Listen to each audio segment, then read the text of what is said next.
இன்னைக்கு நாம தள்ளுபடியிலிருந்து கேட்ட ஒரு கொஸ்டின் பார்க்க போறோம். ஒரு ப்ரீவியஸ் இயர் கொஸ்டின் பார்க்க போறோம். மிதிவண்டியின் விலை ரூபாய் 1500. அப்ப குறித்த விலை என்ன? 1500. அதனை 1300க்கு விற்றால், அப்ப விற்ற விலை என்னது? 1350. தள்ளுபடி சதவீதம் என்ன? இதுதான் கொஸ்டின் கேட்டிருக்காங்க. ஸோ தள்ளுபடிக்கான ஃபார்முலா என்ன அப்படின்னா, குறித்த விலை மைனஸ் விற்ற விலை.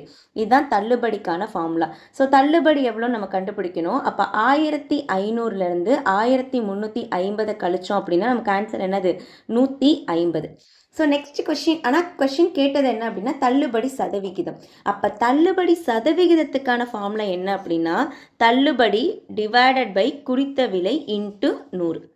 அப்போது 150 டிவைடட் பை குறித்த விலை எவ்வளோ? 1500. 1500 இன்ட்டு 100. இப்போ என்ன பண்ணலாம்? இந்த 00க்கு 00 கேன்சல் ஆயிடுச்சு.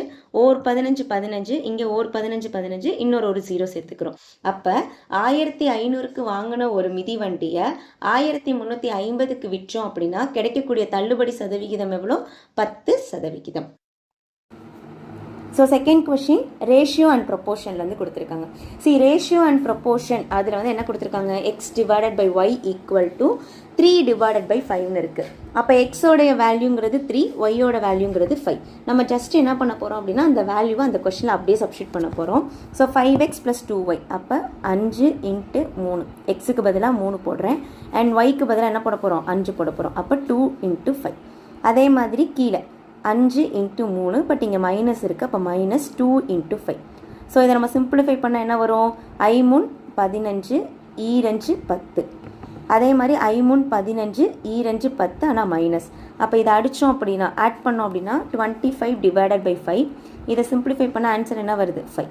அப்போ ஆக்சுவலாக ரேஷியோவில் எழுதணும் அப்படின்னா 5:1ன்னு எழுதுவோம். பட் இங்கே ரேஷியோவில் இல்லை, மதிப்பு மட்டும் தான் கொடுத்துருக்காங்க. அப்போ answer option B 5. So third question போகலாம். பின் வருவனவற்றில் மிக சிறிய விகிதம் எது? ஸோ அகைன் ஒரு ரேஷியோ கொஸ்டின் நம்ம பார்க்க போகிறோம். ஸோ பின்னங்கள் கொடுத்து மிக சிறியது எது மிக பெரியது எதுன்னு கேட்டாங்க அப்படின்னா நம்ம ஒரு ட்ரிக் யூஸ் பண்ணலாம். என்ன அப்படின்னா 7 divided by 13, 17 divided by 25, 7 divided by 15, then 15 divided by 23. So அந்த பின்னங்களை அப்படியே எழுதிக்கோங்க. அதுக்கப்புறம் என்ன பண்ணோம் அப்படின்னா 2 பின்னமாக எடுத்து கிராஸ் மல்டிப்ளிகேஷன் பண்ண போகிறோம். ஸோ இங்கே பாருங்களேன், 7 பை 13, 17 பை 25 நான் எடுத்துக்கிறேன். ஸோ இப்போ இதை நம்ம கிராஸ் மல்டிப்ளை பண்ணோம் அப்படின்னா 7 × 25 என்ன ஆன்சர் வருது? 175.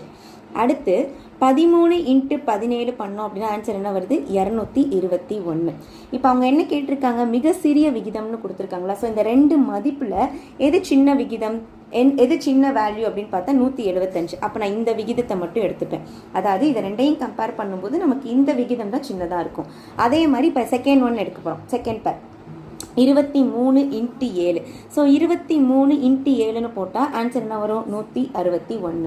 அதே மாதிரி 15 × 15ன்னு போட்டால் ஆன்சர் என்ன வரும்? 225. இதை ரெண்டையும் கம்பேர் பண்ணும்போது நமக்கு எது சின்ன மதிப்பாக இருக்குது அப்படின்னா 161. அப்போ சின்ன பின்னம்ங்கிறது 7 பை 15. இப்போ என்ன பண்ணுவோம் அப்படின்னா இப்போ இதை ரெண்டையுமே எடுத்து நம்ம தனியாக கம்பேர் பண்ண போகிறோம். இப்போ 7 பை 13, 7 பை 15 அந்த 2 விகிதத்தை தனியாக எடுத்துக்கிட்டேன். ஸோ இதை ரெண்டையும் நம்ம கிராஸ் மல்டிப்ளை பண்ணும்போது நமக்கு என்ன வரும்? 7 × 15 அப்படின்னா நமக்கு 105 வரும். 13 × 7 அப்படின்னா 91 வரும். ஸோ இதை கம்பேர் பண்ணும்போது நமக்கு எது சின்ன மதிப்பு? இதுதான் சின்ன மதிப்பு. அப்போ இந்த கொடுக்கப்பட்ட பின்னங்களையே எது சின்ன வேல்யூ அப்படின்னா ஆன்சர் என்னது? 7:15. ஸோ அடுத்த கொஸ்டின் ஒரு கலவை சம்மந்தமாக கொடுத்துருக்காங்க. பாருங்களேன், 60 லிட்டர் கலவையில் பால் மற்றும் தண்ணீரின் விகிதம் 2:1 இருக்குது. அப்போ மொத்தமாக அந்த கலவையில் இருக்கக்கூடிய லிட்டருங்கிறது 60 லிட்டர். அது 2:1 இருக்குது அப்படின்னா அதோடைய மதிப்பை நம்ம கண்டுபிடிக்கணும். ஸோ அதை எப்படி நம்ம கண்டுபிடிக்கலாம் அப்படின்னா இந்த மொத்த பங்கு எவ்வளோ? 3. அப்போ அந்த 3 பங்குங்கிறது தான் 60 லிட்டர். அப்போ அதில் ஒரு பங்கு அப்படிங்கிறது என்னவா இருக்கும்? நமக்கு 20 லிட்டராக இருக்கும். ஸோ எப்படி அப்படின்னா 60 டிவைடட் பை 3ன்னு போட்டால் 20 லிட்டர். சரிங்களா? அப்போது அதில் இருக்கக்கூடிய பாலுடைய மொத்த லிட்டர் அப்படின்னா 40. ஏன்னா 2 × 20 அப்படின்னா 40. அதே மாதிரி தண்ணீரின் அளவுங்கிறது ஒரு பங்கு. அப்போ ஒன்றுனா என்ன அர்த்தம்? 20. அப்போ இப்போது அங்கே இருக்கக்கூடிய பால் மற்றும் தண்ணீரின் அளவு அப்படின்னா 40, 20. ஓகே, இது என்னவா மாறணும்? நமக்கு 1:2ங்கிற யூனிட்டில் மாறணும். அப்போ 1:2ங்கிற யூனிட்டில் மாறினா ஒன்றும் இல்லை. ஒரு பங்கு தான் 40. ஓகேவா? ஒரு பங்கு 40னா நமக்கு 2 பங்குனா எத்தனை லிட்டர் வரணும்? 80 லிட்டர் வரணும். ரைட்டா? ஒரு பங்கு 40 அப்படின்னா 2 பங்குங்கிறது 80 லிட்டர். என்கிட்ட ஆல்ரெடி 20 லிட்டர் இருக்குது. அப்போ இன்னும் நான் எவ்வளோ ஆட் பண்ணால் போதும், ஒரு 60 லிட்டர் ஆட் பண்ணால் போதும். எனக்கு மொத்தமாக என்ன ஆயிரும், 80 லிட்டர் அப்படிங்கிறது வந்துடும். சரிங்களா? ஃபஸ்ட்டு என்ன பண்ணியிருக்கோம், 60ல் 2:1ங்கிறது என்ன வேல்யூ அப்படின்னு கண்டுபிடிச்சிருக்கோம். அது 40, 20. இந்த 40, 20ங்கிறத நம்ம 1:2ன்னு மாற்றணும். அப்போ ஒரு பங்கு 40னா 2 பங்கு 80. அந்த 80ல் ஆல்ரெடி 20 இருக்குது. நம்ம இன்னும் எவ்வளோ சேர்த்தா போதும், 60 லிட்டர் சேர்த்தா போதும். சரிங்களா?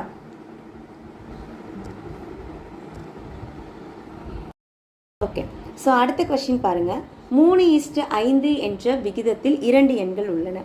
அவை ஒவ்வொன்றிலிருந்தும் 9 கழிக்கப்பட்டால் அவை 12:23 என்ற விகிதத்தில் இருக்கும். இரண்டாவது எண்ணை காண்க. இதுதான் கொஸ்டின் கொடுத்துருக்காங்க.